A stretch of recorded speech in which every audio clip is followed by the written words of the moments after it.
Hello and welcome to Edugrown. My name is Neha और आज हम एज ऑफ इंडस्ट्रियलाइजेशन के बारे में बात करने जा रहे हैं। क्लास 10th अलर्ट हो जाइए, टर्म 2 हिस्ट्री लास्ट चैप्टर है ये आपका। ठीक है, इसमें हम इंडस्ट्रियलाइजेशन की एजेस के बारे में बात करेंगे, कैसे इंडस्ट्रियलाइजेशन शुरू हो गया और उसके बाद वो कहाँ पे जाके रुका, बल्कि अभी भी रुका नहीं है, चलते चला जा रहा है। ठीक है, तो अभी चैप्टर स्टार्ट करते हैं। चैप्टर स्टार्ट होने से पहले मैं आपको बता देती हूँ, आप अगर एडुग्रोन पे नए हैं तो आप इसको सब्सक्राइब कर सकते हैं चैनल को, एंड हमारे और वीडियोस भी आपको देखने को मिल सकते हैं। इसमें आप फ्री पीडीएफ भी डाउनलोड कर सकते हैं हमारे टेलीग्राम से, आपको सारे लिंक डिस्क्रिप्शन में मिल जाएंगे। तो आप अपनी पढ़ाई को जारी रखिए हमारे साथ। ओके, तो अभी स्टार्ट करते हैं इसका बिफोर द इंडस्ट्रियल रेवोल्यूशन के बारे में। ठीक है, इंडस्ट्रियल रेवोल्यूशन और बिफोर द इंडस्ट्रियल रेवोल्यूशन दोनों को समझना होगा। इंडस्ट्रियल रेवोल्यूशन से आप क्या समझते हैं? इंडस्ट्रियल रेवोल्यूशन से मतलब ये होता है कि अगर आपको कोई ऐसे पूछे कि इंडस्ट्रियल रेवोल्यूशन का क्या मतलब है, तो आप ये बताओगे ना कि जैसे फैक्ट्रीज इस्टेब्लिश हो जाती हैं, उसमें बड़े लेवल पे मशीनों से काम होने लग जाता है, तो उसको हम इंडस्ट्रियल रेवोल्यूशन कहते हैं। ठीक है, ये बात सही है। बट आपको क्या लगता है, इंडस्ट्रियल रेवोल्यूशन आया तो मतलब क्या फैक्ट्रीज से ही स्टार्ट हुआ, या उसमें वर्कर्स काम करते थे तो वो फैक्ट्रीज के अंदर मशीनों से ही करते थे? नहीं, ऐसा नहीं है। जब फैक्ट्रीज नहीं थी, मशीनरीज नहीं थी, फिर भी इंडस्ट्री में काम होता था, उसके बाद भी प्रोडक्शंस होते रहते थे। ठीक है, तो अभी हम यही पढ़ने जा रहे हैं। It refers to the era that occurred well before the launch of industries and in England and Europe. England and Europe में जब आपने फर्स्ट टाइम इंडस्ट्रियल रेवोल्यूशन के बारे में पढ़ा, तो सबसे पहले वही इंट्रोड्यूस हुआ था यूरोप के अंदर। उस यूरोप में पहले लोग हाथ से काम करते थे।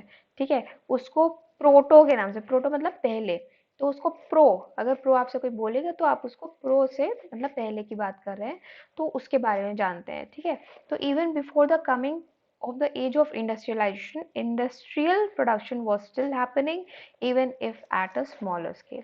हाँ, ये और है कि जैसे मशीनों से काम थोड़ा जल्दी हो जाता है, वहाँ पे प्रोडक्शन और बेटर हो जाता है, बट हाथ से जब होता था तो वो थोड़ा स्मॉल लेवल पे होता था और थोड़ा धीमी गति से होता था। ठीक है, तो there was a movement in of merchants towards the country side, and they convinced the small peasants to produce for the international market। ठीक है, जब जो मर्चेंट्स थे वो कंट्री साइड, मतलब यहाँ पे बात हो रही है गांव में जाने की। ठीक है, शहरों में लोग इतने इन्वॉल्व नहीं थे, गांव में ये बड़े लेवल पे काम हो सकता था। एंड उस समय ये मर्चेंट्स वहां जाते थे और अपना, जो वहाँ के पेजेंट्स थे, स्मॉल पेजेंट्स थे, जिनको पैसों की ज़रूरत हुआ करती थी, उनसे ये कहते थे, कन्विंस करते थे कि तुम हमारे लिए ये बनाओ, जो भी मटेरियल हम दे रहे हैं, एंड उसके बाद उनको उसकी वेजेस मिलती थी। Because of colonization and increase in world trade, these goods were quite in demand and the merchants made a use of this opportunity and spread their business from the countryside. जैसे जैसे colonisation बढ़ता गया, पहले तो चलो सब सीधे साधे ढंग से हो रहा था, लेकिन जब यूरोप वाले आए, जगह जगह कॉलोनीज बसाई, हमारे इंडिया में भी बसाई, तो उस समय जो थी ट्रेडिंग जो थी वर्ल्ड वाइड हो गई थी, काफ़ी अच्छे से फैल चुकी थी पूरी दुनिया में। तो उस समय गुड्स की रिक्वायरमेंट भी बढ़ रही थी। ठीक है, प्रोडक्शन, मांग बढ़ रही थी, डिमांड बढ़ रही थी। इसलिए मर्चेंट्स ने क्या किया था कि उन्होंने इस अपॉर्चुनिटी का फ़ायदा उठाया, और जो बिजनेसमैन थे जिनका दिमाग बिजनेस वाला चलता था, वो कंट्री साइड में फैलने लग गए, क्योंकि वहाँ पे उन्हें लेबर बहुत ईजिली एंड कम पैसों में अवेलेबल था। ठीक है, तो टाउन्स में क्या हुआ, urban crafts and trade guilds have acquired a monopoly, and therefore the small merchants could find no opportunities there. जब जैसे जैसे व्यापार बढ़ने लग गया, उन लोगों की एक भूख बढ़ने लग गई कि हमें ज़्यादा से ज़्यादा प्रोडक्शन बनाना है और उससे ज़्यादा ही अपना ही प्रॉफिट करना है। तो पहले तो लोग करते थे काम, दूसरे के लिए करते थे, एंड बहुत सारा एक्सपोर्ट किया जाता था, उससे उन्हें पैसा मिलता था, सब अच्छे से हो रहा था। क्योंकि गांव में ना खेती में तो लोग थे, बट एक टाइम पे ऐसा होता था ना कि थोड़े दिन कुछ खेती रहती थी, थोड़े दिन कुछ खेती कर पाते थे, ऐसे बीच में गैप भी रहता था। तो जब ये मर्चेंट्स आए थे तो वो गैप उन्होंने फिल कर दिया था, एंड जो लोग उस समय खाली बैठा करते थे वो ये मर्चेंट्स का काम करके अर्निंग कर लेते थे अपनी। लेकिन धीरे धीरे जब ये कॉलोनाइजेशन फैला, तो ये अर्बन क्राफ्ट्स एंड ट्रेड, जो ट्रेड गिल्ड्स होते थे, इन लोग ने अपनी मोनोपोली बना दी। मोनोपोली मतलब होता है कि किसी चीज़ को हम खुद बनाएंगे।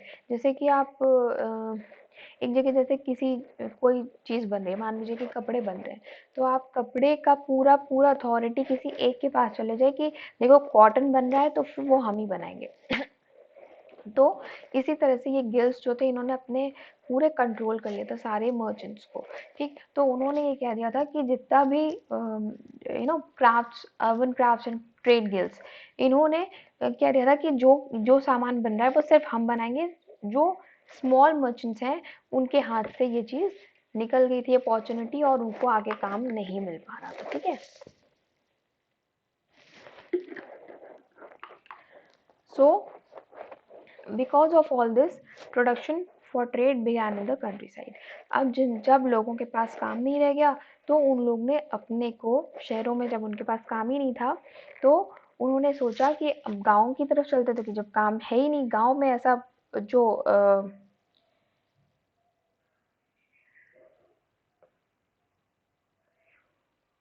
ओके, सॉरी, तो ये चीज़ें जब गाँव में चल रही थी, मैं थोड़ा-सा आप मैं दिमाग कहीं और था।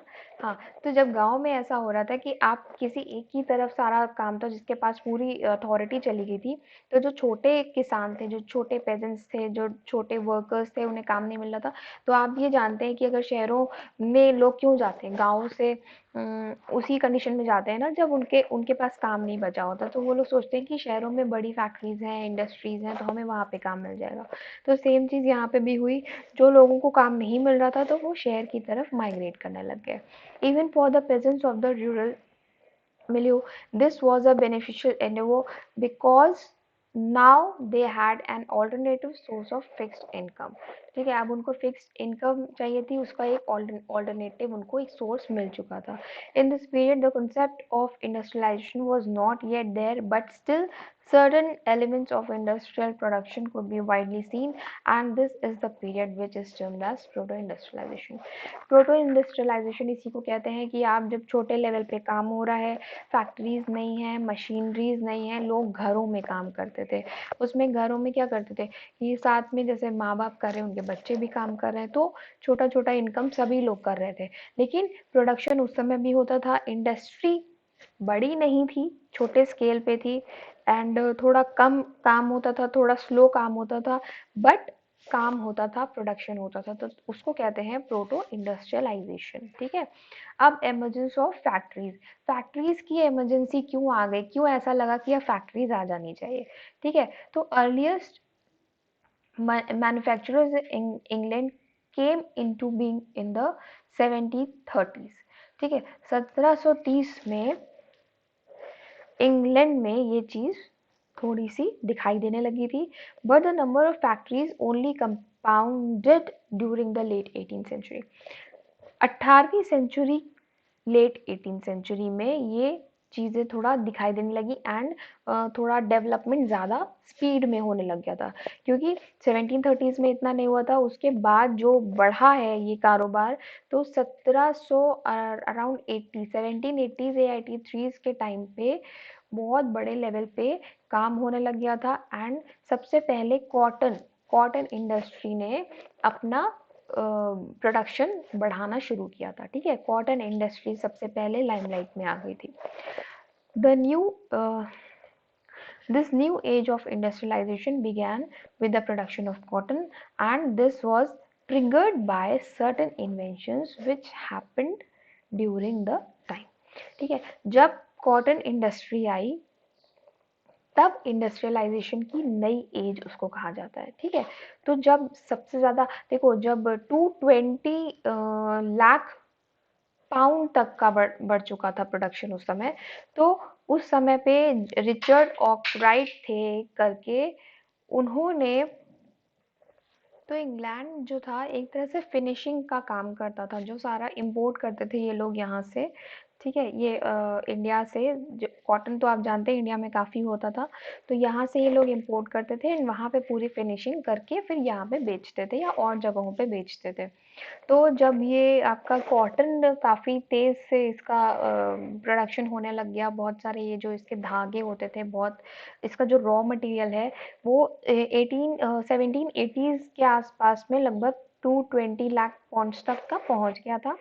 तो जब इतने बड़े लेवल पे जब होने लग गया तो ये इम्पोर्ट को ये रिचर्ड ऑकराइट ने देखा कि उन्होंने एक आइडिया लगाया कि अगर हम यही कॉटन अगर हम मिल्स में बनाने लग जाएंगे तो हमें प्रॉफिट ज़्यादा हो जाएगा, क्योंकि हमारी टाइम बचेगा एंड हमारा जो हम मजदूरों को पैसा दे रहे हैं वो बचेगा। ठीक है, एंड चीज़ें थोड़ी बेटर बनने लग जाएंगी, क्योंकि मशीन और हाथ में बहुत फ़र्क होता है। एक स्पीड का फ़र्क पड़ता है एंड फिनिशिंग का फ़र्क पड़ता है। ठीक है, तो ये हो गया। तो रिचर्ड ऑकराइट ने कॉटन मिल को निकाला। अब कॉटन प्रोडक्शन जो था अब सिर्फ घरों तक सीमित नहीं रह गया था मिल्स के बनने के बाद। अब ये एक ट्रेडिशनल मेथड से हट करके मिल्स और मशीन्स का यूज़ होने लग गया था, जिसमें लोगों के ऊपर नज़र रखी जा सकती थी। पहले लोग घरों में काम करते थे तो इतना ज़्यादा उन पे कंट्रोल नहीं रहता था। अब वो अपने बीच में खाना वाना बनाने लग गई, कुछ लेडीज़ हो गई तो, और दूसरे काम करने लग जाते थे, खेतों पे चले जाते थे, तो इसलिए इतने अच्छे से काम नहीं हो पाता था। बट अब जब वो लोग फैक्ट्रीज में काम कर रहे थे तो उन पे पूरा होल्ड रखा जा सकता था। ठीक है, उन्हें एक पॉइंट ऑफ टाइम पे ऐसा नहीं था कि वो उठ के चले जाएं या काम छोड़ दें। तो एक प्रॉपर मैनेजमेंट के साथ काम होने लग गया था मिल्स आने के बाद से। ठीक है, तो basically the coming of the cotton mill organized cotton production and increased overall productivity. This showcased the impact which these new technologies could have the industrial landscape, and therefore they slowly started becoming a significant part of 19th century England. 19th century England में अब cotton mills organized and productivity बढ़ चुकी थी, technology के साथ में काम होने लग गया था। तो यही चीज़ है कि आप ये स्टार्टिंग हुई थी 18 लास्ट में एंड 19 सेंचुरी तक आते आते इंग्लैंड प्रॉपर इस्टेब्लिश हो गया था कॉटन इंडस्ट्री में। उसमें हाथ किसका था? इंडिया का हाथ था ऑब्वियसली। अब ये आते हैं इसके बाद इंडस्ट्रियल चेंजेस। ठीक है, इंडस्ट्रियल चेंजेस कैसे कैसे आए, ठीक है, इनके कौन कौन से आपको 4 पॉइंट्स में देना चाहती हूँ इसके अंदर। ठीक है, पहला था in Britain during the age of industrialization cotton and metal industries were the first one to undergo significant growth. जब ब्रिटेन में कॉटन और मेटल इंडस्ट्रीज इंट्रोड्यूस होती हैं तो इंडस्ट्रियलाइजेशन एक बहुत बड़ी ग्रोथ, उसकी एक अच्छी खासी ग्रोथ आप देखोगे ब्रिटेन में। ठीक, cotton accompanied by the iron and steel industry were the ones which prevailed during the first stage of industrialization.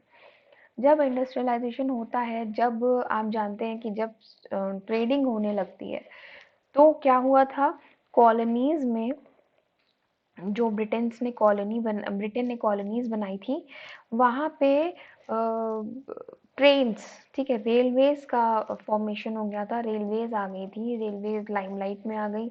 जब रेलवेज आ गई तो उससे आयरन एंड स्टील की खपत बढ़ गई। ठीक है, जब आयरन एंड स्टील की खपत बढ़ी तो उसका फिर प्रोडक्शन भी ऑटोमेटिकली बढ़ गया। तो कॉटन के बाद आयरन एंड स्टील इंडस्ट्री बहुत बड़े पैमाने पे आ गई थी। जब आपको मैंने बताया था 220 करोड़ पॉन्ड्स तक का इंपोर्ट बढ़ गया था। ठीक, उसके बाद जब मतलब यहाँ से लोग इंडिया से लेके जाते थे, अब जब आयरन एंड स्टील का तो और ज़्यादा बढ़ गया था, मतलब करोड़ में 7 करोड़ के आसपास चला गया था। ठीक है, तो आप ये इमेजिन कर सकते हो कि कॉटन आयरन एंड स्टील ये इंडस्ट्रियल चेंजेस में बहुत ही बड़ा एक इम्पॉर्टेंट रोल रखती है। तो the overall shift towards an industrial mode of production was rather slow, because the majority of the population was still dependent on the traditional domestic modes of production. अभी भी बहुत बड़े लेवल पे लोग machinery में इन्वॉल्व नहीं हुए थे, फैक्ट्रीज में नहीं गए थे। सिर्फ 20% लोग ही जो मजदूर थे वो इंडस्ट्री में काम करते थे, फैक्ट्रीज में काम करते थे, और बाकी 80% अभी भी जो था वो ट्रेडिशनल जो डोमेस्टिक मोड्स थे उसी पे डिपेंड कर रहे थे, क्योंकि लोग इतनी जल्दी ट्रस्ट नहीं करते, इतनी जल्दी जो मशीनरीज हैं उसके साथ ना बहुत जल्दी फेमिलियर नहीं हो पा रहे थे। Also these newly developed technologies were quite expensive and could not be afforded by most people. The cost of maintenance was also very high. जैसा कि आप जानते हैं कि जब एकदम से नया नया कुछ स्टार्ट होता है तो लोग उसको थोड़ा सा डरते हैं उसको यूज़ करने में, राइट। तो जब जब मशीनरीज आई थी तो इनका मेंटेनेंस बहुत महंगा पड़ रहा था, तो लोग क्या कोशिश करते थे कि हम इससे अच्छा तो यार लेबर ले लेते हैं, लेबर को पैसा दे देंगे एंड वो हमारा काम कर देगा। तो हम मशीनरीज लेके आए, बारी बारी खरीदें और उसके बाद हम उस पर मेंटेनेंस में पैसा लगाएं एंड उसको सिखाएं लोगों को, उसको ट्रेनिंग दिलवाएं। तो ये जो मर्चेंट्स थे उनके लिए काफ़ी एक बहुत बड़ा टास्क हो गया था, ठीक। अब फॉर एग्जांपल आप देख लो, जब ये स्टीम इंजन्स इंट्रोड्यूस होते हैं तो ये स्टीम इंजन्स तो एक बहुत अच्छी चीज़ थी, जेम्स वॉट ने लाया था।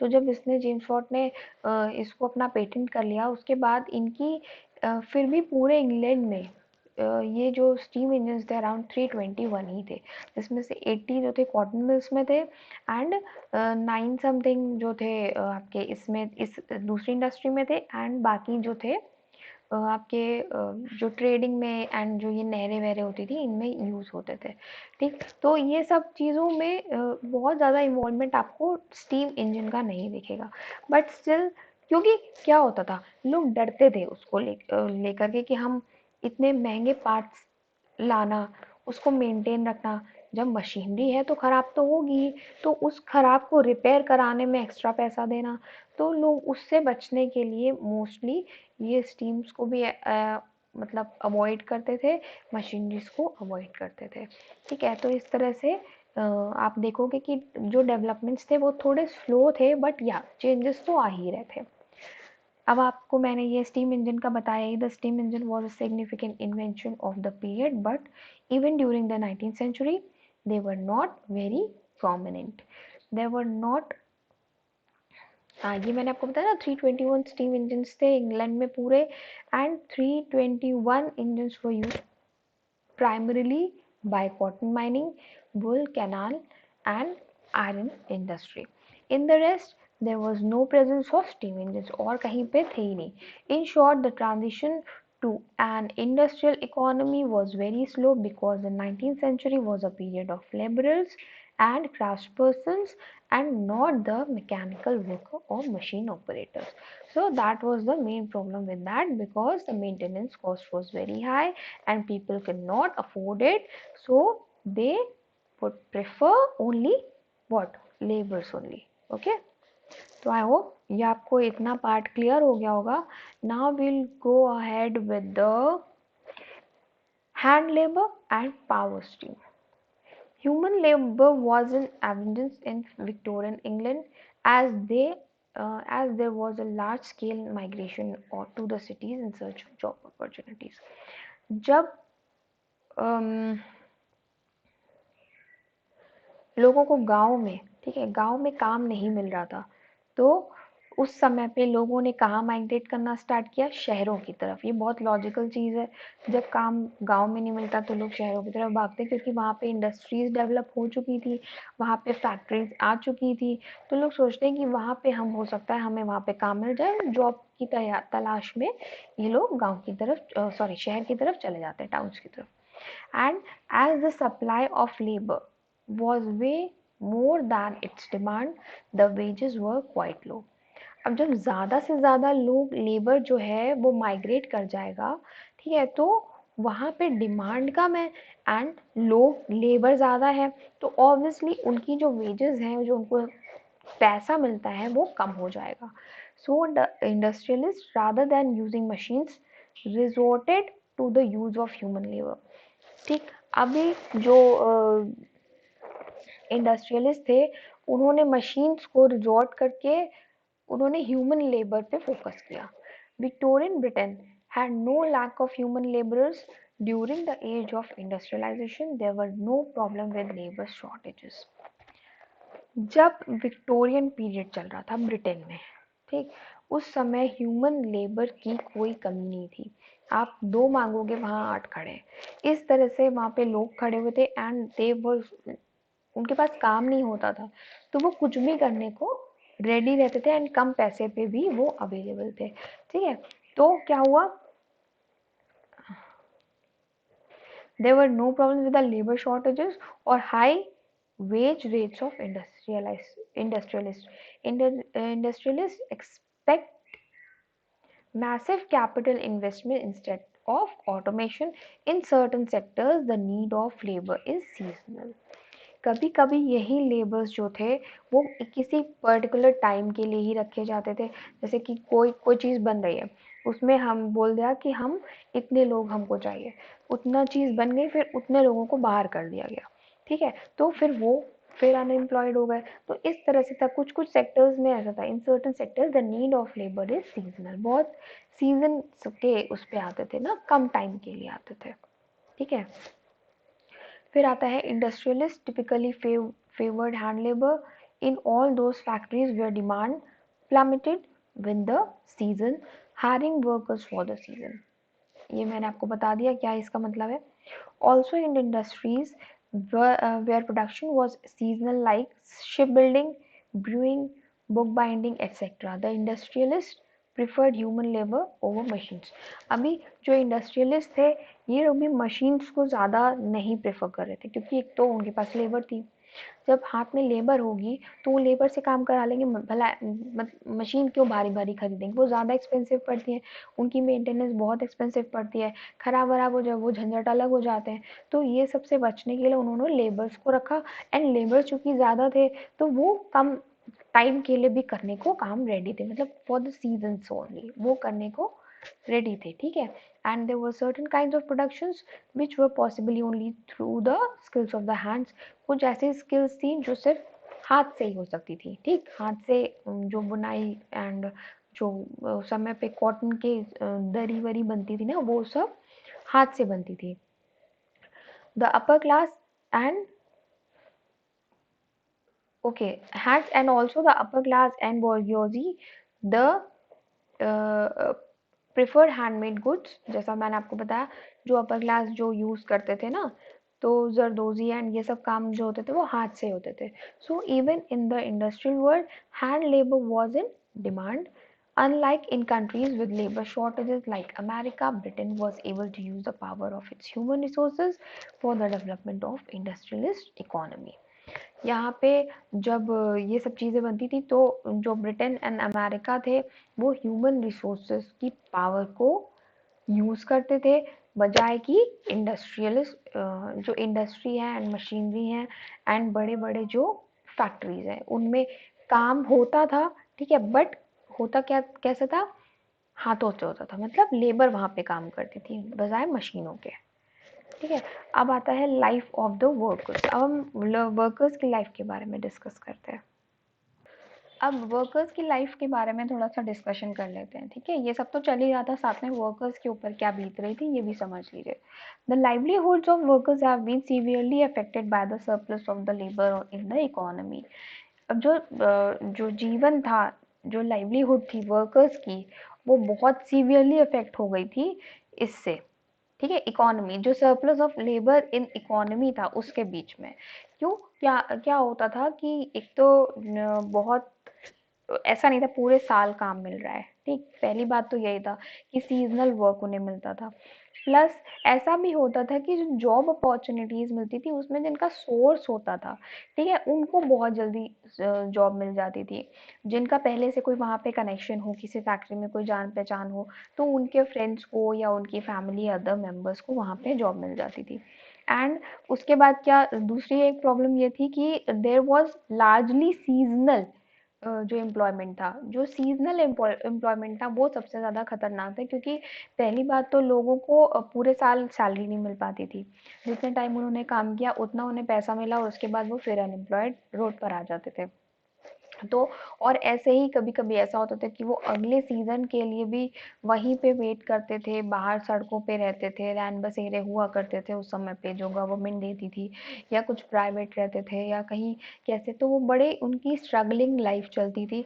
तो वो इतना अच्छे से अपनी लाइफ को नहीं मतलब वेजेस मिलने के बाद भी वो बहुत सारी दिक्कतों का सामना कर रहे थे। All of this together led to a fall in the standard of living of the workers. उनका लिविंग जो स्टैंडर्ड था, स्टैंडर्ड ऑफ मतलब जो स्टैंडर्ड ऑफ लिविंग था वो काफ़ी लो हो गया था, क्योंकि लेबर ज़्यादा थी, ठीक, काम कम था, वेजेस भी कम थे, एंड साथ में ये सीजनल था, प्लस जॉब भी उसी को मिल रही है जिसका सोर्स है, तो मतलब सबको नौकरी भी नहीं मिल रही थी। Even if the wages were increase, it was followed by continuous period of price hike, such and in such scenario the real income of the workers never increased। ठीक है, जो बीच में जब नेपोलियन वॉर हुई थी उस समय पे प्राइस बहुत ज़्यादा बढ़ चुके थे, प्राइस हाइक हो गई थी। उसमें जो था, जितनी वेजेस उनको मिल रही थी वो सफिशिएंट नहीं थी उनको। ठीक है, वो अपना हैंड टू माउथ बस इतना ही जा पाता था उनको, कोई भी सेविंग नहीं हुआ करती थी और उनकी इनकम कंपैरेटिवली काफ़ी कम हो चुकी थी। ठीक,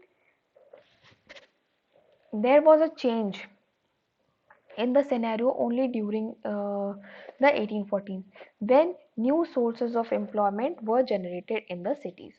अब क्या हुआ था, जब 1840s आया तो कुछ उनकी स्थिति में सुधार आया था।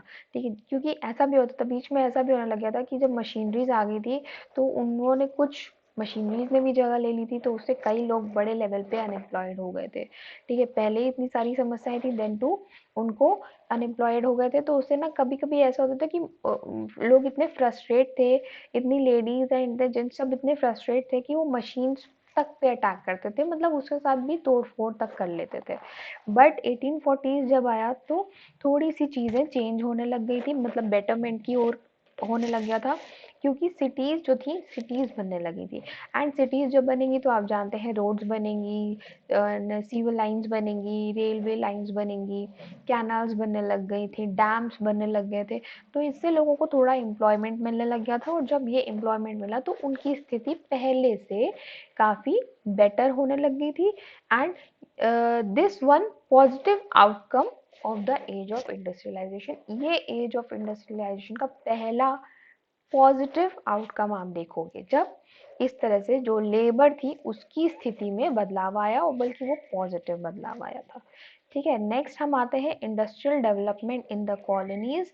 अब यहाँ पे बात होगी इंडिया की। ठीक है, अभी तक आपने इंडस्ट्रियल रेवोल्यूशन पढ़ रहे थे, एज पढ़ रहे थे उसके, अभी आप इंडस्ट्रियल डेवलपमेंट देखोगे कॉलोनीज में, दैट इज इंडिया में। ठीक है, अब आते हैं industrial development in the colonies, the age of Indian textiles. जो भारत में बनता था टेक्सटाइल इंडस्ट्री थी उसके एज के बारे में बात करते हैं। 1750s के पहले जो था, यहाँ पे बहुत ही अच्छा ट्रेड चल रहा था इंडियन टेक्सटाइल का। ठीक, बहुत डिमांड थी, बहुत अच्छा काम होता था, बहुत बारीक वाला कॉटन मिलता था यहाँ पे, और सब जगहों पे बहुत पसंद किया जाता था। फाइन टेक्सटाइल जो होता है, वो मोटा टेक्सटाइल जो होता है वो नहीं पसंद किया जाता, तो फाइन होता है वही अच्छा होता है, इस वजह से उसका जो दूसरी कंट्रीज में बहुत अच्छे से एक्सपोर्ट होता था और उसका बहुत फायदा यहाँ के वीवर्स को मिलता था। ठीक है, but with the coming of machinery the trade was reduced. Machinery का जब एंट्री होती है तो उससे ट्रेड रिड्यूस होने लगता है। Also in India the foreign trade was made possible through sea routes like from the ports of Surat and Hooghly. Actually हमारे यहाँ जो आते थे मर्चेंट्स आते थे ना, पोर्टुगीज आते थे, डच आते थे, एंड जो फ्रेंच आते थे, उन लोगों को काफ़ी पसंद था यहाँ का काम। तो हमारे यहाँ के वीवर्स जो थे उनसे डील करते थे, और जो बेस्ट प्राइस देता था उसको ये अपना जो मटेरियल होता था वो एक्सपोर्ट करते थे। ओके, तो बहुत अच्छे से सब मज़े में चल रहा था, वीवर्स बड़े खुश थे, अच्छा ट्रेडिंग चल रही थी टेक्सटाइल की। ठीक है, बट जब ईस्ट इंडिया कंपनी आती है तो उसको चाहिए होता है अच्छा माल, ठीक, लेकिन वो ये चाहते हैं कि वो उन्हीं को मिले, इसलिए वो उसके ऊपर क्या करते हैं, जब ईस्ट इंडिया कंपनी वाले जो हुगली और सूरत जो बहुत मेन इम्पोर्टेंट पोर्ट्स थे उस पे अपना कब्जा कर लेते हैं, मतलब हुगली और सूरत से काफ़ी अच्छा इम्पोर्ट चल रहा होता है वहाँ, वो जो पोर्ट्स होते हैं बहुत ही इम्पोर्टेंट होते हैं और यहाँ से इस रूट के थ्रू सब जगहों पे एक्सपोर्ट होता था। तो ये लोग जो थे ईस्ट इंडिया वाले, इन्होंने इस पोर्ट पे अपना कंट्रोल कर लिया, इसको लगभग बंद कर दिया और स्टार्ट कर दिया कोलकाता से, ठीक है, कोलकाता में जाकर के, और इन्होंने समझ लो अपने बॉम्बे एंड कोलकाता दो अपने पोर्ट्स बना लिए थे जिससे कि इनको ये सारा ट्रेडिंग करते थे। एंड इन्होंने अपनी मोनोपोली भी बना ली थी, जिससे मोनोपोली का मतलब मैं आपको बता ही चुकी हूँ कि वो अपने ऊपर कंट्रोल रखना था, मतलब टेक्सटाइल जो वर्क है वो और कोई नहीं करेगा, वो सिर्फ हम करेंगे, उनका ये कहना था, ठीक है। तो इस तरीके से इंडियन जो वीवर्स थे वो बहुत डिसअपॉइंट हो गए थे इस चीज़ से, ठीक है। But with time the European industrialist solely secure the for themselves trade rights जैसा मैंने आपको बताया, monopoly, and this led to the downfall of the local merchants who traded in India textiles. उससे जो यहाँ के वीवर्स थे, जो यहाँ के मर्चेंट्स थे, उनका डाउनफॉल होता चला गया। एक तरह से आप देखो तो 1760s में जो कि 16 मिलियन था वो 3 मिलियन पे आ गया था, इतना ज़्यादा डाउनफॉल हो गया था, ठीक है। तो इसका सीधा असर किस पे पड़ा, इंडियन ट्रेड टेक्सटाइल्स पे पड़ा, ठीक है। उसके बाद आता है furthermore with colonization new ports were set up, मैंने बताया आपको कोलकाता एंड बॉम्बे के अंदर, उस पे उनका पूरा कंट्रोल रहा। And now if Indian weaver wish to engage in foreign trade they had to do so with the help of these European channels which further led to their exploitation. अगर उसमें Indian viewers आते हैं, वो भी अपना काम करना चाहते हैं, तो उसके लिए उनको देखा जाए बहुत एक्सप्लॉइट किया जाता था, जितना पैसा उनको देना चाहिए ये लोग नहीं देते थे, उनसे काम भर भर के लेते थे, एंड जो उसका प्रॉफिट होता था वो भी व्यूअर्स को नहीं मिल पाता था। इस तरीके से व्यूअर्स की स्थिति काफ़ी खराब हो गई थी। What happened to the weavers?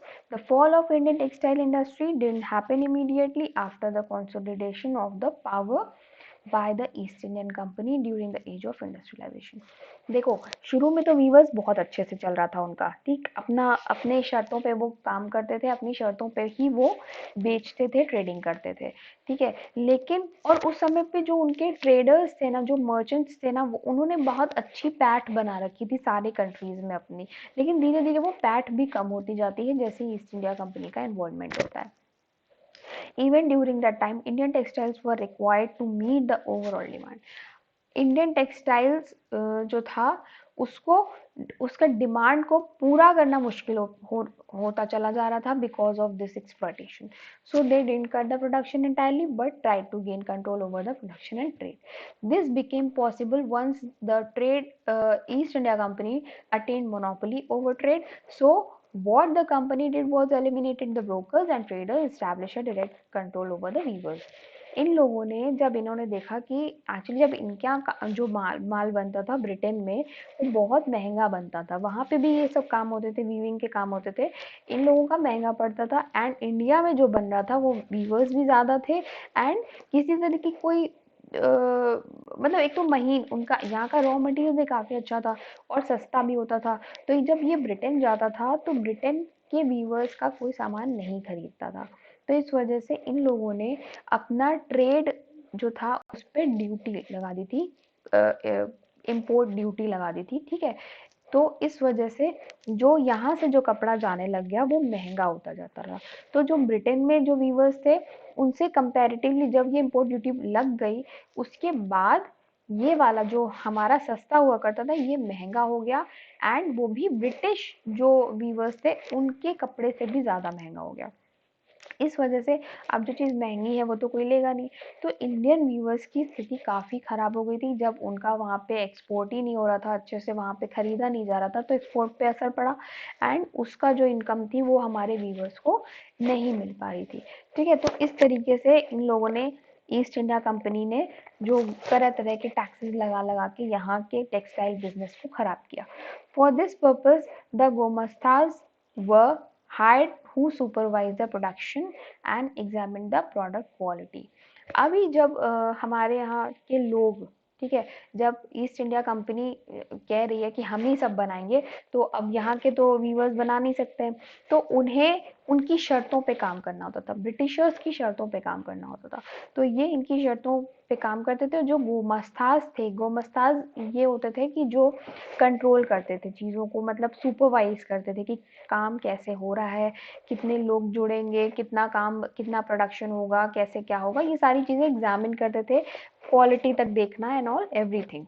तो ये लोग जब ये देखते थे तो गोमस्ताज भी अंग्रेजी होते थे, ठीक है। The company brought in a system in advance whereby the weavers would get a loan to cover the product cost.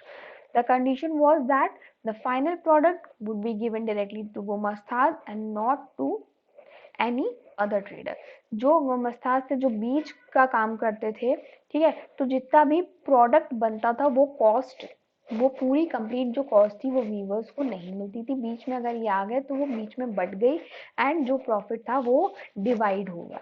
So what happened was that these weaver had to take whatever price they could get from the gomastas. This in turn led to their exploitation. अभी जब पैसा, वो काम तो पूरा कर रहे हैं लेकिन उनको पैसा प्रॉपर नहीं मिलता था, क्योंकि वो बीच में ही कितनी जगह डिवाइड हो जाता था। वो मसाज उन्हीं के साथ ट्रेड करते थे जिनको इनको फायदा मिल रहा होता था, जिससे इन्हें इससे मतलब नहीं था कि वीवर्स को कितना पैसा मिल रहा है या उनको उनकी जितनी भी चीज़ें वो बना रहे हैं उसका पूरा प्रॉफिट मिल रहा है या नहीं मिल रहा है। तो इधर से आप देखो तो वीवर्स का एक्सप्लॉयटेशन ही हो रहा था यहाँ पे। Also under the system the weavers होगा यहाँ पे, weavers had to work even harder and include their entire family in the process of production to ensure that they complete the work on time। अब उनके ऊपर pressurise भी करते थे, ये लोग को एक टारगेट दिया जाता था कि इतना इतना तुम्हें बनाना है, बट अगर वो नहीं बना पाते थे तो ये गोमस्ताज उनको मारते पीटते थे, क्योंकि उनको अपना टारगेट अचीव करवाना होता था, ठीक है। तो उस काम के लिए वो मार पीट तक पे भी उतारू रह जाते थे, जिससे वीवर्स के लिए काम करना बहुत मुश्किल हो रहा था। And when they fail to do so, वो बीटन आप बाय द गोमास्तास। जैसा कि मैंने आपको बताया कि जब वो नहीं बना पाते थे तो वो मारपीट भी करते थे। There is an overall led to the decline of the weavers during this age of industrialization। अब ये weavers का declination भी यहाँ से शुरू हो गया था। Unlike the traders who had some personal connection with the weavers, their relationship with gomastas were completely monetary in nature and therefore exploitative, ठीक है, exploitative। दूसरे ट्रेडर्स की तरह, जैसा कि अगर कुछ वीवर्स का कनेक्शन है गोमस्तास से तो थोड़ा सा उनको तो फायदा मिल जाता था, अदरवाइज उनको एक्सप्लॉइट किया जाता था। The weavers got caught up in a vicious circle where the loan that they had taken from the company bound them to the company even if they were being exploited and not given the right to wages। जो भी अगर उन्होंने loan लिया होगा, ठीक है, viewers से, तो उनको वो भी लौट आना है एंड उसके बाद एक तो उनको पूरा पैसा नहीं मिल रहा है, एक तो उनको उनके काम का प्रॉफिट भी नहीं मिल रहा है, ठीक है, उसके बाद में एक्सप्लॉयटेशन भी हो रहा है। देन टू जहाँ पे लोन्स उन्होंने ले रखे हैं उनके नाम पे कंपनी ने, वो वीवर्स के थ्रू ही निकलते थे। Owing to all this, weavers were forced to flee and migrate to other parts, leaving behind the source of livelihood। जब इतने ज़्यादा तंग आ जाते थे वीवर्स इन सब एक्सप्लॉयटेशन से, तो उनके पास क्या एक बचता था चारा कि जस्ट गो अवे, माइग्रेट कर दो, कहीं और जाके सेटल हो जाओ, और जहाँ पे जो सोर्स ऑफ लाइवलीहुड था उसको वहाँ पे छोड़ दो, एंड कोई रास्ता उनके पास भागने के अलावा वहाँ से नहीं रह जाता था, ठीक है। So these were the main problems with the weavers जब वो ईस्ट इंडिया कंपनी का एंट्री होती है, ठीक है। Now Manchester comes to India. Manchester means होता है कि मशीन से बना हुआ सामान, जो गुड्स, ऐसा जो मशीन्स बनाती हैं। तो already bad condition of Indian weaver worsen because of the coming of Manchester made goods. जो मशीन से बना सामान जब इंडिया के अंदर एंट्री हुई तो उससे इंडियन वीवर्स की स्थिति और भी खराब हो गई। With the development of cotton industries in England, an effort was made to reduce the competition that they faced by goods from other markets. To meet this end, various steps were taken. अब जो था, जो मैंने आपको पहले बताया कि जो यहाँ की कंट्रीज, जो यहाँ का सस्ता मटेरियल, तो जो यहाँ का सस्ता वाला कॉटन था, वो बाहर बहुत अच्छी कीमत पे जाता था, यहाँ के व्यूअर्स बहुत ठीक ठाक थे। लेकिन अभी जब ब्रिटेन को ये लगा कि हमारा खराब हो रहा है, हमारा मार्केट खराब हो रहा है, तो इन्होंने कई स्टेप्स ऐसे लिए नेगेटिव, जिसकी वजह से हमारे इंडियन व्यूअर्स का बहुत नुकसान होगा। Import duties were impose in Britain.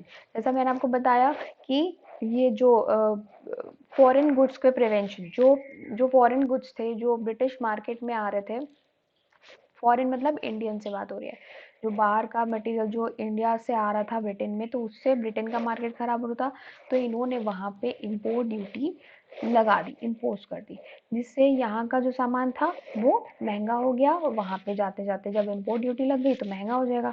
East Indian company was made to sell Manchester goods in Indian market. अब जो मैनचेस्टर गुड्स था, मशीन से बना हुआ सामान था, वो ईस्ट इंडिया कंपनी में बन रहा था और वो इंडियन मार्केट्स में सेल हो रहा था। तो यहाँ पे मरे दर्जे भी आपको लेना ही पड़ेगा, जो ब्रिटेन से सामान आता वो आपको लेना ही पड़ेगा, क्योंकि वो लोग ने मोनोपोली बना दी। अब आप कुछ बना ही नहीं सकते ना, जो वही आप यूज करोगे जो वहां से आ रहा होगा, राइट। तो अगर आप कुछ बना ही नहीं सकते, कोई चीज हम क्यों एक्सपोर्ट या इंपोर्ट करते हैं? हम इंपोर्ट तब करते हैं, एक्सपोर्ट नहीं सॉरी, इंपोर्ट तब करते हैं जब हमारे पास या तो वो चीज अवेलेबल नहीं है, या फिर हमारे पास या तो महंगी है। ऑलराइट, तो महंगे के केस में हम दूसरे से मंगाते हैं तो हमें सस्ता मिलता है। तो जब हमें चीप तो चाहिए था, अब हमारे यहाँ तो हम बना ही नहीं पा रहे थे ना, because of east India company. तो हमको बाहर से ही लेना पड़ेगा, वो चाहे महंगा मिले या सस्ता मिले। तो उससे वीवर्स की स्थिति काफी खराब हुई थी। As a result the Indian weavers started losing the hold over the Indian market during the age of industrialization. जब इंडस्ट्रियलाइजेशन की एज आ गई थी, जब हर तरफ फैक्ट्रीज आ गई थी, बहुत सारी मशीनरीज आ गई थी, उस बीच में वीवर्स जो हाथ से काम करते थे, वीवर्स, उनकी स्थिति काफी खराब हो गई। These British goods were cheaper, क्योंकि वो मशीन में बन रहे थे, एंड क्योंकि हमारे इम्पोर्ट ड्यूटी लग गई थी, टैक्स लग गया था, तो उसे कंपेयर करो तो वहाँ ब्रिटिश जो मटेरियल था वो बहुत सस्ता था। Also their export market collapsed because of the import duties, leading to a complete decline of Indian textiles. अब इंडियन टेक्सटाइल्स बिल्कुल गर्त में जा चुका था। Adding to this, during the American civil war, Britain had to shift to India for import of cotton. अब जब civil war हो गई थी अमेरिका में, उसके बीच में ब्रिटेन ने अपना जो इम्पोर्ट था कॉटन का, वो इंडिया में शिफ्ट कर दिया था। This led to rise in price of cotton. अब प्राइस जो बढ़ गए थे, जैसे ही इधर शिफ्ट हुआ तो कॉटन के प्राइस बहुत तेजी से आगे बढ़ गए, and Indian weavers began to suffer in this absence of raw material for production. अब इतना ज़्यादा मटेरियल, रॉ मटेरियल जो था यहाँ से ब्रिटेन जा चुका था, इतना ज़्यादा डिमांड वहाँ पे हो गई थी, क्योंकि हम तो बना ही नहीं रहे थे, वही लोग बना रहे थे, बट हमारे यहाँ कॉटन हो रहा था, तो ये लोग यहाँ से भर भर के ले जाते थे। एंड उसका क्या रिजल्ट रहा कि हमारे पास कुछ भी नहीं बचा, इवन रॉ मटेरियल भी खत्म कर दिया उन्होंने। अब व्यूअर्स के पास कुछ नहीं बचा था सिर्फ सफ़र करने के अलावा, क्योंकि अब सारा कॉटन ब्रिटेन जा चुका था, वहाँ से फिनिश होके महंगे दामों पे इंडिया में आ रहा था। तो इस तरीके से ब्रिटिश ने हमारे इंडिया के जो कॉटन इंडस्ट्री थी, टेक्सटाइल इंडस्ट्री थी, उसका एकदम खात्मा कर दिया, वो बिल्कुल ख़त्म कर दिया। ओके, इस तरह से एक्सप्लॉयटेशन वीवर्स की ज़िंदगी तबाह कर दी, एंड बहुत ज़्यादा अनएम्प्लॉयमेंट सा हो गया था हमारे यहाँ। ऑल्दो हमारे यहाँ इतनी सारी वीवर्स, इतनी सारी उनके अंदर टैलेंट था, वो सब एकदम that was all in when. ठीक है, now next is factories come up. Now factories come up. By the second half of the 19th century, factories started coming up in India. ठीक है, इंडिया में second half of the 19th century के second half में establish होना start कर दी थी। The first cotton mill came up in 1854। ये 1 mark का क्वेश्चन आ सकता है, इसको याद रखिएगा। इन Bombay, and bye 1864 4 other mills came into being. Also around the same time jute mills were being set up. ठीक है, and with the change of the Indian landscape. इसके जो क्वेश्चन आंसर हैं वो मैं आपको, जब इसकी क्वेश्चन आंसर की सीरीज आएगी तो मैं आपको 1 मार्क के एंड 3 मार्क के सारे जितने भी इंपॉर्टेंट क्वेश्चन हैं वो करवा दूंगी, ठीक है, डोंट वरी अबाउट दैट। तो अभी आप ये सोच रहे होंगे कितनी सारी फैक्ट्रीज किसने लाया, तो फैक्ट्रीज लाने वाले ये थोड़े एंटरप्रेन्योर थे, ये बिजनेसमैन थे, जिन्होंने यहाँ पे धीरे धीरे फैक्ट्रीज को एस्टैब्लिश करना स्टार्ट कर दिया था। The development of trading began in the late 18th century when the British started selling opium to China, brought tea to England from China. Actually जो इंडिया में ओपियम बनता था तो वो चाइना जाता था, देन चाइना में जो टी होती थी, चाय होती थी, वो चाइना चाय, याद रखिएगा, चाइना से जो चाय आती थी वो इंग्लैंड में जाती थी। तो इस तरह से ये तीनों लोगों का ट्रेडिंग चलती रहती थी। Small Indian businessman married from this trade and therefore dreamt of establishing a business empire of their own India। बहुत सारे इंडियंस ऐसे थे जो इस बिजनेस में इन्वॉल्व, मतलब ये जो तिकड़ी का बिजनेस था ना, इसमें कई सारे इंडियंस इन्वॉल्व थे एंड वो भी अपनी धीरे धीरे बिजनेस को इस्टेब्लिश करना चाहते थे, अपने एम्पायर को बढ़ाना चाहते थे। फॉर इंस्टांस द्वारका नाथ टैगोर, ये जो थे, इनको, इनका फोटो मैंने यहाँ पे लगाया था आपके रेफरेंस के लिए। इन्होंने इस ट्रेड के बीच में जो अपनी जो जॉइंट स्टॉक कंपनीज थी उसको सेट किया था। Later his company saw down crash during the business crisis of 1840s। इसी बीच में जमशेदजी टाटा का नाम आपने सुना होगा, उन्होंने भी यहाँ पे इन्वॉल्वमेंट उनका भी देखा जाएगा जो कंपनीज स्टैब्लिश करने में। एंड 1840s के बीच में इनकी कंपनी जो थी वो उसका डाउन क्रैश हो गया था, ठीक है, बिजनेस क्राइसिस हो गई थी। But later on in 19th century, several other traders who had benefited from the trade set up their own industries. These industries slowly expanded themselves। ठीक है, धीरे धीरे इन्होंने ट्रेडिंग करना शुरू की थी, ये जो नई इंडस्ट्रीज आ गई थी, ठीक है, और इन्होंने अपना नेटवर्क बढ़ाना शुरू कर दिया था दूसरी कंट्रीज में। But the restrictions which the weavers faced slowly began to impact these India industries too। ठीक है, लेकिन जो रेस्ट्रिक्शंस उस समय लग रहे थे, जो ब्रिटिशर्स ने रेस्ट्रिक्शंस लगा रखे थे कि हाँ आपको ये चीज़ नहीं बनानी है, आपको ये प्रोडक्शन नहीं करना है, 10 तरह की ड्यूटीज, 10 तरह के टैक्स, ये सब लगा दिए थे। इससे जो था वीवर्स को बहुत सारी मुश्किलें पैदा हो रही थी। With increasing colonial control decrease the mobility of the these industries. ठीक है, जो कॉलोनीज, जो हमारे यहाँ ब्रिटिशर्स का कंट्रोल हो रखा था, उससे जो था मोबिलिटी को decrease the mobility of these industries, मतलब इंडस्ट्रीज ग्रो ही नहीं कर पा रही थी। Now their export of finish goods to Europe was restricted and had to limit themselves to the export of raw materials like cotton, wheat और indigo। उसके बाद ब्रिटिशर्स ने देखा कि ये तो मतलब बढ़ रहे हैं, इनका ठीक ठाक ट्रेडिंग चल रही है, तो उन्होंने कॉटन, व्हीट और इंडिगो, इन तीनों पे, ठीक है, एक्सपोर्ट मतलब रोक लगा दी थी, इनके एक्सपोर्ट पे रोक लगा दी थी, इनके रॉ मटेरियल को रेस्ट्रिक्ट कर दिया था, जिस वजह से ये तीनों चीज़ें जो थी एक तो महंगी हो गई थी एंड दूसरे बनाना भी इतना आसान नहीं था कंट्री के अंदर। ठीक है, तो इनकी इंडस्ट्री पे बहुत फर्क पड़ा था इस चीज़ का। अब ये वर्कर्स जो आए थे ये कहाँ से आ रहे थे, अब आप ये जानिएगा, क्योंकि इंडस्ट्रीज तो इस्टेब्लिश हो रही थी, भले धीरे धीरे हो रही थी, धीरे धीरे लोग अपना बिजनेस बढ़ा रहे थे, लेकिन उसके अंदर वर्कर्स भी तो होंगे। ये वर्कर्स कहाँ आ रहे थे, ये वर्कर्स आ रहे थे आजू बाजू के गांव से, जो छोटे छोटे शहर, मतलब जो शहरों में आ रहे थे, जो छोटे छोटे गांव से निकल के जॉब्स की तलाश में आ रहे थे। ठीक है, क्योंकि जैसे जैसे डिमांड्स बढ़ रही थी, फैक्ट्रीज बढ़ रही थी, उस हिसाब से वर्कर्स की डिमांड बढ़ रही थी। तो उसी तरह से जो बहुत सारे पेजेंट्स थे, बहुत सारे जो थे वीवर्स थे, बहुत सारे जो जॉब सीकिंग पीपल थे, उन लोगों ने सिटीज की तरफ ट्रैवल किया एम्प्लॉयमेंट के लिए। ठीक है, they usually move to their nearby urban centres in search of job opportunities. वो अपने नियर बाय जितने भी टाउन्स थे वहां पे जाते थे एंड जो वहाँ पे अगर अपॉर्चुनिटीज होती थी तो वहाँ पे जॉब करते थे। But even with the increase of in labour demand, employment remain quite high. ठीक है, लेबर डिमांड तो थी बट एम्प्लॉयमेंट जो था वो काफी हाई था उस समय। ठीक है, and more than often only those people got employment in these mills and factories who had some prior connections with some one working there. अभी आपको पहले भी मैंने ये चीज़ समझाई है कि वहाँ पे जॉब उन्हीं लोगों को ज़्यादा अच्छे से मिल पाती थी, ईजिली मिल पाती थी, जिनका प्रायोर कनेक्शन वहाँ पे रहा हो, या कोई ऑलरेडी वहाँ पे जॉब कर रहा हो तो आपका सोर्स लगा के हो जाएगा। इस तरह से मिल्स और फैक्ट्रीज में सोर्स से या प्रायोर कनेक्शन से ही जॉब लगती थी, उन लोगों को वर्क मिलता था वहाँ पे। ठीक है, नेक्स्ट आता है peculiarities of growth in business. Okay, some kinds of items such as tea and coffee were of concern to the European managing departments. ठीक है, therefore during the age of industrialization the Britishers developed plantations for tea, coffee and started investing in mines. ठीक है, वहाँ पे tea coffee जो थी बहुत demand रहती थी यूरोप में, तो यहाँ पे एज ऑफ इंडस्ट्रियलाइजेशन के टाइम पे ब्रिटिशर्स ने प्लांटेशंस लगाए थे टी एंड कॉफी के।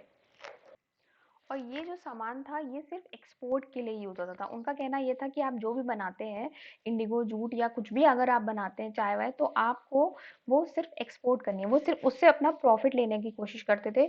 वो ऐसा नहीं चाहते थे कि वो हम यहाँ पे कंज्यूम करें, वो उनका ये कहना था तुम बनाओ और जाके एक्सपोर्ट करो, जिससे उसका प्रॉफिट हो वो हम ले लें। ठीक है, the Indian industrialist made sure not to compete with the British goods and therefore choose an industry which was not predominated by them, that is yarn. अब इंडियन जो इंडस्ट्रियलिस्ट थे वो काफ़ी परेशान हो चुके थे, क्योंकि उनको एक तो पहली बात तो उनको पूरा प्रॉफिट नहीं मिल रहा था, दूसरा ये भी था कि वो अपना वो सामान अपना खुद बना करके अगर भेज रहे हैं बाहर, तो उसके उसमें कुछ तो उन्हें फ़ायदा मिलना चाहिए, वो भी नहीं मिल रहा था। एंड ये जो ब्रिटिशर्स थे, इनके जो सामान आता था वहाँ से, तो ये लोग डायरेक्ट यहाँ पे ही बेच रहे थे अपना सामान, जो फिनिश्ड आइटम थे वो इंडिया में विदाउट इम्पोर्ट ड्यूटीज वो यहीं पे बेच रहे थे। ठीक है, इससे भी उन लोगों का उनका सामान यहाँ पे आके काफी सस्ता बिकता था। तो ब्रिटिशर्स इसका एक काट निकाली, यहाँ के इंडस्ट्रियलिस्ट ने सोचा कि हम यार्न बनाते हैं। यार्न मतलब जो कॉटन का धागा होता है, ठीक है, सूती धागा। दे began to start producing yarn and selling them within India और चाइना। अब ये वाला यार्न जो था ये इंडिया में चाइना में बाहर भेजने लग गए और उससे उनको प्रॉफिट होने लग गया। But later on there was a shift in the tide of industrialization with the beginning of the swadeshi movement boycotting foreign goods. अब जो फॉरेन गुड्स, इस समय गांधी जी ने एक स्वदेशी मूवमेंट स्टार्ट किया था, जिसमें उन्होंने बाहर का जो मैनचेस्टर आइटम थे या जो मशीनों से बने हुए कपड़े या खाना ये सब था, तो इन आइटम्स को गांधी जी ने कहा था बॉयकॉट करने के लिए। तो वो टाइम जब आया तो उसमें बहुत सारे लोगों ने इसका बॉयकॉट कर दिया था। Also India lost a significant part of its trade with China when they decided to produce yarn within the country or export it from Japan। अब इसके बाद क्या होता है कि धीरे धीरे जो चाइना हमसे यान ले रहा था उसने हमें मना कर दिया लेने के लिए, और उसने कहा कि अब हम खुद बनाएंगे, या फिर वो वही यान जो था वो जापान से लेने लग गया था। तो हमारा जो ट्रेडिंग थी चाइना के साथ वो भी कम हो गई, जिससे हमारा फिर से प्रोडक्शन में दिक्कत होने लग गई। हमें उतना पैसा, या आप ये कह दो हमारी ट्रेडिंग एक तरह से पूरे एक कंट्री से बिल्कुल बंद हो चुकी थी।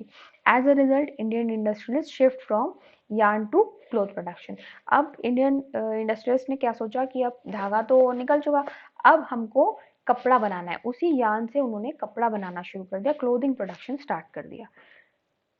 इसी को कहते हैं टेक्सटाइल प्रोडक्शन। ठीक है, अभी जब ये होता है जो फर्स्ट वर्ल्ड वॉर होती है, तो हमारे इंडियंस के लिए काफ़ी फ़ायदेमंद होती है। उस टर्म पे नहीं, क्योंकि जब हमारे यहाँ के इंडियंस को फोर्सफुली आर्मी में रखा जा रहा था एंड वहाँ पे लड़ाई करने के लिए भेजा जा रहा था। आप उस पार्ट को अगर छोड़ दीजिए, तो हमारे जो इंडस्ट्री का अगर पार्ट पे आओगे तो हमें फ़ायदा मिल रहा था, क्योंकि उस समय वर्ल्ड वॉर में लगे हुए थे ये ब्रिटिशर्स, तो इनको हमारी तरफ पूरा ध्यान देने का मौका नहीं मिल रहा था। प्लस जो इनके अंदर जो वो वाला सामान, जो इंटरनली वो वाला सामान बनाते थे, जो बेसिक नीड्स वाले थे, वो वहाँ पे ब्रिटिशर्स अब नहीं बना पा रहे थे। दैट टू जो जितने भी जूट था या वहाँ पे जो वॉर में यूज़ होने वाला सामान था ना, बुलेट्स हो गया, या फिर आप ये कह लो जूट्स हो गए थे, वो जो बैग्स होते थे जो लड़ाई में यूज़ होते हैं ना, सैक्स, वो एंड बहुत सारी ऐसी चीज़ें, लेदर बूट्स, तो ये सब चीज़ें उन्होंने इंडियन से बोली कि आप हमें बना कर दो। एंड वहाँ पर तो प्रोडक्शन बिल्कुल ठप हो चुका था बिकॉज ऑफ वर्ल्ड वॉर। तो अब हमारे यहाँ से जो प्रोडक्शन होता था हम ब्रिटिशर्स को करवाते थे। एंड उसी वर्ल्ड वॉर के टाइम पे इंडियंस ने बहुत सारी चीज़ें भेजी थी, जिस वजह से हमारे यहाँ पे इंडस्ट्रीज डेवलप हो गई थी ये सब चीज़ों को बनाने के लिए। तो छोटे छोटे जगहों पे बहुत अच्छी अच्छी फैक्ट्रीज लग गई थी ड्यूरिंग वर्ल्ड वॉर, क्योंकि उस समय वॉर में ज़रूरत थी एंड हमारे पास प्रोडक्शन भी था और हमारे पास लेबर भी थी। ठीक है। Then predominating small scale manufacturing, even during the age of industrialisation small scale manufacturing predominated Indian markets. जब एज ऑफ इंडस्ट्रियलाइजेशन थी तो स्मॉल स्केल जो जो छोटे लेवल पे जो काम हो रहा था, ठीक है, वो इंडियन मार्केट्स में बूम पे था। The majority of the Indian workers work in a small factories and unit of for the home. उस समय ऐसा भी था क्योंकि बहुत आई थिंक 11% और समथिंग ही लोग रजिस्टर्ड कंपनीज में काम करते थे, बाकी सब जो थे स्मॉल बिजनेस में लगे हुए थे जो घर से ही होते थे मोस्टली ना, उनकी यूनिट्स घर में ही बनती थी। In the 20th century both handicrafts and handloom production expanded. 20वीं शताब्दी में हैंडीक्राफ्ट जो हाथ से काम होता था एंड जो हैंडलूम वर्क था वो एक्सपैंड कर जाता है। जो आप अगर हैंडलूम को आप ने कभी टीवी पे या कहीं पे देखा होगा तो वो हाथ से बनाने वाले ऐसे खींचा जाता था उसको ऊपर से। आप गूगल पे सर्च कर सकते हो कि हैंडलूम का काम कैसे होता है। तो उसमें ऐसे करके ऊपर से नीचे तक कैसे एक फ्लाइंग शटल टाइप की होती है, उससे काम होता है, उससे प्रिंटिंग होती है, उसी से वीविंग होती है, ठीक है। तो उस तरह का प्रोडक्शन उस समय एक्सपैंड करा था। This positive turn occurred when they started introducing modern technologies. इसको हम मॉडर्न टेक्नोलॉजी कहते हैं, इसमें फ्लाइंग शटल्स वगैरह रहते हैं। These technologies help them in increasing production without driving up prices unnecessarily। इस प्रोडक्शन से उनका प्रोडक्शन बढ़ता है और उनको अननेसेसरली प्राइस भी नहीं बढ़ाना पड़ता है, क्योंकि जैसा कि ब्रिटिशर्स करते थे कि अपनी फैक्ट्रीज में बनाते थे, ऑल्दो वो वहाँ पे सस्ता होता था बट इंडिया में तो महंगा ही बेचते थे वो। बट यहाँ पे ये नई टेक्नोलॉजी भी आती है, लोगों को नई टेक्नोलॉजी से इंट्रोड्यूस करवाती है और उसके बाद वो प्राइसेस भी उन्हें बिल्कुल नॉर्मल जो प्राइसेस होते हैं उसी पे बनती है, इतना खर्चा भी नहीं था उसके अंदर। Okay, but the fact remains that these weavers and craftsmen were exposed to the uncertainties of the market।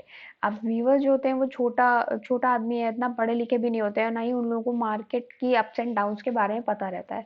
तो ये फैक्ट तो था ही कि उनको अभी इतनी ज़्यादा मार्केट की अनसर्टेनिटीज़ के बारे में अवेयरनेस नहीं थी। They were highly expose to market fluctuation, I had to work hard to ensure the survival throughout the year. Sometimes the whole family, including women and children, had to contribute to the process of production, but the overall contribution to the growth of industrialization is not negligible। बहुत सारे family जब घर में काम हो रहा है तो उसमें औरतें बच्चे सभी लोग काम करते हैं, तो उनके कंट्रीब्यूशन को आप नेग्लेक्ट नहीं कर सकते, क्योंकि उनका एफर्ट जो था आगे चल करके काम करता है और हमारी मार्केट थोड़ा बढ़ती एक्सपैंड करती है किसमें, हैंडलूम एंड हैंडीक्राफ्ट्स के प्रोडक्शन में। एंड ट्रेडिंग भी उस हिसाब से बढ़ती है जिससे कि जो वीवर्स होते हैं उनकी लाइफ थोड़ी सी पहले से बेटर हो जाती है। तो इस तरह से वर्ल्ड वॉर जो था एक बहुत अच्छा चेंज, पॉजिटिव चेंज लेके आया था इंडिया के जो इंडस्ट्री के अंदर, ठीक है। इंडस्ट्रियलाइजेशन उसी समय हमारा देखा जाए तो बढ़ा था। देन आता है goods market. During the age of industrialization, these British made products came to India. They had to establish their position and capture the Indian market, and this they did through advertising। ठीक है, एक बार जब ये world war के time पे एक बार पे पूरा मार्केट इनके हाथ से निकल गया था, किसके हाथ से, ब्रिटिशर्स के हाथ से। तो अब इसके बाद एक बार अगर हाथ से निकल गया ना तो वापस हाथ में आने में मुश्किल हो जाती है, ठीक है। तो इसके बाद उन्होंने अपने मार्केट को वापस अचीव करने के लिए एडवर्टाइजमेंट दिया था। एडवर्टाइजिंग, मार्केटिंग, ये सब करने करके उन्होंने वापस उसको कैप्चर करने की कोशिश की थी। Beginning with putting the brand label like made in Manchester, ठीक है। They tried to build trust among the Indian buyers, also slowly they resorted to other ways of advertising their products. अब वो तरह तरह से जो थे एडवर्टीजमेंट देने लग गए थे कि हम पे ट्रस्ट कर लो, हमारा सामान अच्छा है, मेड इन मैनचेस्टर को मतलब बता करके कि हमारा बहुत मतलब मशीनों से बनी हुई चीज़ें, बहुत बारीक से बारीक काम हम करते हैं। एंड इस तरह से वो इंडियन मार्केट को ना, इन बायर्स को अट्रैक्ट कर रहे थे ना, उनके अंदर एक विश्वास जमा रहे थे कि आप हमारे से सामान ले सकते हो, ठीक है। They started printing the images of Indian gods and goddesses on the labels in order to establish a sense of familiarity familiarity among the Indian masses. Indian masses, इनको ये पता था कि इंडियंस में देवी देवताओं को लेकर के काफ़ी अटैचमेंट रहता है। हम इंडियंस ऐसे होते हैं कि हम भगवान और डिवाइन पावर्स बहुत विश्वास रखते हैं इन सब में। तो इन्होंने ये नस पकड़ लिया और इन्होंने अपने जो एडवर्टाइजमेंट कर रहे थे ना, उसकी इमेजेस में ना गॉड भगवान लोगों की ना फोटोज एंड लगा करके ना अपने आप को बहुत फेमिलियर उस चीज़ से दिखाने के लिए इंडियन जो मार्केट था उसको अट्रैक्ट करने की कोशिश की। And they also started printing calendars in order to promote their products. ये कैलेंडर वाला जो चलन है ना, ये तभी से आया है, क्योंकि अभी भी आप जाते हो ना तो न्यू ईयर पे आपको कोई दुकान वाला ना कैलेंडर देता रहता है। तो ये लोग भी कैलेंडर इन्होंने प्रिंट कराए एंड अपने प्रोडक्ट्स को उसी के थ्रू प्रमोट भी करते गए। तो इस तरह से उन्होंने अपनी जो थी मार्केट में पैठ बनाने की कोशिश की। The age of industrialization clearly change the landscape of the entire world. There are movement towards modernity, factories were established, modern technologies were adopted, and this is the newness that came in with industrialization। इस तरह आपने देखा कि इस तरह से पूरा industrialisation के बीच में कितनी सारी मॉडर्न टेक्निक्स इंट्रोड्यूस होती हैं, कितनी सारी फैक्ट्रीज लगती हैं, कितने सारे मूवमेंट्स होते हैं, कितने सारे ट्रेडिंग के अलग अलग टेक्निक्स होती हैं, टैक्टिक्स होती हैं, वो सारी चीज़ें इसमें आती हैं।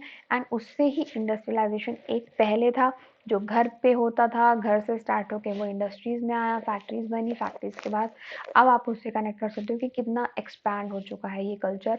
और पहले जब हम किसी के रूल में काम कर रहे थे ना, ब्रिटिशर्स हम पे रूल कर रहे थे, तब हम कैसे रह रहे थे, एंड जब ब्रिटिशर्स चले जाते हैं तो फिर हम उस चीज़ को उनसे ही हमने सीखा है। देखा जाए तो हमने ऑल ओवर वर्ल्ड वाइडली मतलब सीखा है कि कैसे कैसे इंडस्ट्री डेवलप होती हैं एंड उसके बाद उससे ट्रेडिंग की जाती है। तो ये पूरा रहा एज ऑफ इंडस्ट्रियलाइजेशन, और इसके सारे क्वेश्चन आंसर मैं आपको नेक्स्ट वीडियो में अपने दिखाऊंगी, जिसमें आप ये भी आपको बताऊंगी कि कौन से ईयर में कौन सा क्वेश्चन आया था एंड किस क्वेश्चन पे आपको फोकस करना चाहिए, कैसे कैसे बोर्ड्स के आप ईयर्स आपको बोर्ड्स को फोकस करके लर्न करने चाहिए। ठीक है, तो आई होप अभी आपको ये चैप्टर पूरा क्लियर हो गया होगा, क्योंकि मैंने आपको पूरा 1 बाय 1 जितना इजी फॉर्म में हो जाता था वो मैंने आपको समझा दिया है। ठीक है, नाउ ऑल द बेस्ट, आपके एग्जाम भी आ रहे हैं तो पढ़ाई लिखाई करते रहिए। एंड नेक्स्ट वीडियो तक के लिए अभी के लिए चलते हैं, bye bye, take care, all the best.